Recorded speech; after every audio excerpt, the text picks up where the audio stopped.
अरे ना ना, आप नहीं चलोगे तो अच्छा लगेगा क्या? और वैसे भी मैंने शादी के लिए सारी तैयारियां कर ली हैं।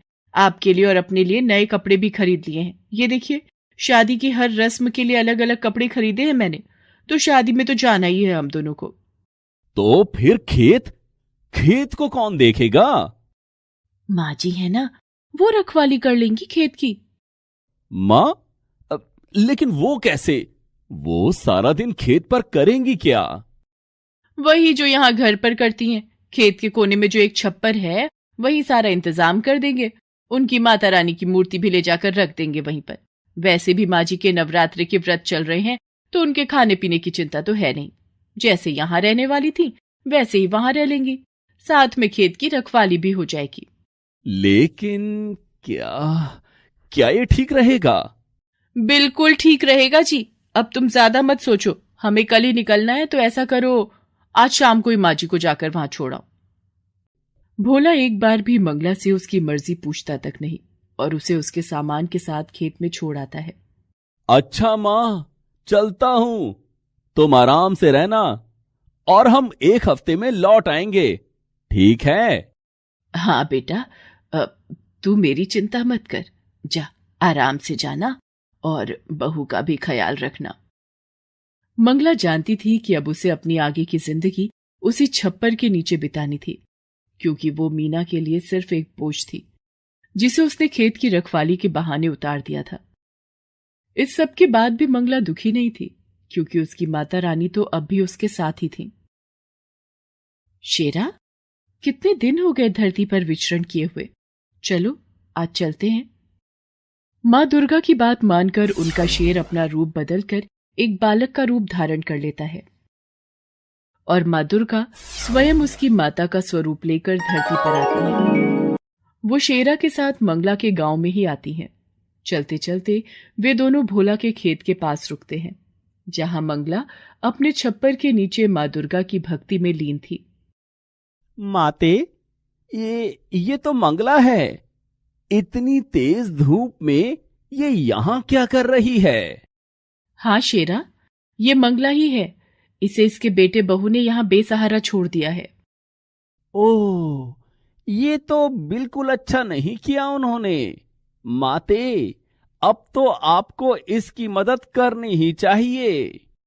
माँ दुर्गा मुस्कुराकर शेरा की तरफ देखती हैं, और फिर उसे अपने साथ चलने का इशारा करती हैं। वे दोनों सीधे मंगला के पास पहुंचते हैं। फिर माँ दुर्गा मंगला से कहती हैं, माता जी प्रणाम। मेरा नाम दुर्गा है, और ये मेरा बेटा है। इसे बहुत भूख लगी है। हमारा घर यहाँ से काफी दूर है। पहुंचते पहुंचते शाम हो जाएगी। अगर आपकी आज्ञा हो तो क्या हम आपके खेत से कुछ चने ले सकते हैं? बस मेरे बच्चे का पेट भर जाए, इतने ही लेंगे। आपकी बड़ी कृपा होगी। नहीं, तुम नहीं ले सकते।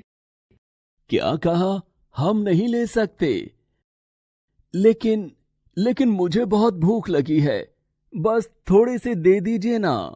बेटा, कच्चे चने ले भी लोगे तो भला उन्हें खाओगे कैसे? तुम दोनों यहीं रुको, मैं खुद जाकर चने लाती हूँ, और फिर अपने चूल्हे पर उन्हें भूनकर तुम्हें देती हूँ।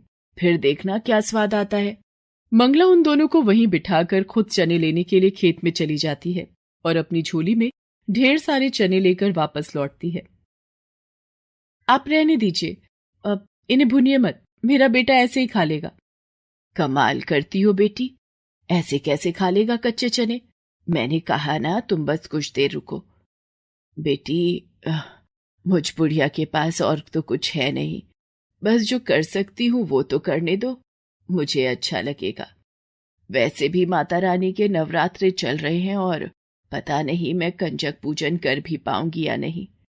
इस प्यारे से बच्चे और तुम्हें चने खिलाकर ही संतोष लेने दो मुझे। इसके बाद मंगला बड़े ही प्यार से अपने चूल्हे पर उन चनों को खूब अच्छे से भूनती है, और फिर माँ दुर्गा और शेरा को खिलाती है। इसके बाद, धन्यवाद माता जी, आपके चनों का स्वाद मैं कभी नहीं भूलूंगी। इसके साथ ही माँ दुर्गा शेरा के साथ वहां से जाने लगती हैं। तभी शेरा उनसे कहता है, माता, मैं जानता हूं कि ये सब मंगला की एक परीक्षा थी, और जहां तक मैं समझता हूं मंगला इस परीक्षा में खरी भी उतरी है। तो क्या उसे कोई इनाम नहीं मिलना चाहिए? माँ दुर्गा एक बार फिर शेरा की तरफ देखकर मुस्कुराती हैं और फिर वो मंगला की तरफ अपना हाथ उठाती हैं। उनके आशीर्वाद से निकले प्रकाश से मंगला पूरी की पूरी सोने की बन जाती है। हालांकि वो एक मूर्ति नहीं थी, लेकिन अब सोने की एक चलती फिरती इंसान थी। और सबसे खास बात तो ये थी कि खुद मंगला को इस बात का एहसास नहीं था। इसके बाद मंगला को जिस किसी ने भी देखा वो अचंभे में पड़ गया। अब तो सारा गांव ही मंगला को अपने साथ रखने को तैयार था, यहां तक कि मीना भी। माँ जी चलिए, घर चलिए हमारे साथ। अब आपको यहाँ रहने की कोई जरूरत नहीं। मैं आपकी खूब सेवा करूंगी। नहीं बहू, तुम्हें परेशान होने की जरूरत नहीं है। अब तो पूरा गांव मुझे रखने को तैयार है। अरे ऐसे कैसे? आप किसी के भी साथ चली जाएंगी? माँ जी, हम आपके सगे हैं, हमसे ज्यादा प्यार आपको कौन करेगा भला? और वैसे भी माँ जी, सबको आपसे बस सोना चाहिए, आपकी तो यहाँ किसी को नहीं पड़ी। हाँ बहू, तुम्हारी ये बात तो बिल्कुल सच है। इसीलिए मैंने तय किया है कि मैं किसी के साथ नहीं जाऊंगी, अपनी माता रानी के साथ यहीं रहूंगी हमेशा। नहीं माँ जी, मैंने कहा ना, आप मेरे साथ चलिए, अपने घर चलिए। हम आपके लिए माता रानी का बहुत बड़ा मंदिर बनवा कर देंगे।